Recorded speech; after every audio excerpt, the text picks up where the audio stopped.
পুরো মুরগির প্রসেসটা আজকে তোমাদের দেখালাম।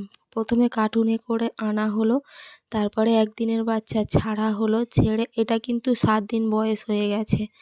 এই যেটা দেখছো এটা 7 দিনের বাচ্চা দেখছো। তারপর 7 দিন হয়ে যাওয়ার পরে ঠিক 15 থেকে 20 দিনের মাথায় এইরকম একটা ওদের রূপ আসে। এরকম দেখতে হয়, বেশ তখন দেখতে একটু ভালোই লাগে, সুন্দর লাগে। তারপর ধীরে ধীরে বড় হতে থাকে। তারপর যত বড় হয় তত সৌন্দর্য বাড়ে, দেখছো কত সুন্দর দেখতে। আর যখন এরা ময়ূরের মতন পেখম তুলে দেখো পুরো সুন্দর দেখতে। আর আমার এই সাদা আর কালো দুরকম ছিল, দেখো কি সুন্দর দেখতে লাগছে পেখম তুলে। আমি আবার মাপবো বলে পাল্লা বাটখারা এনেছি।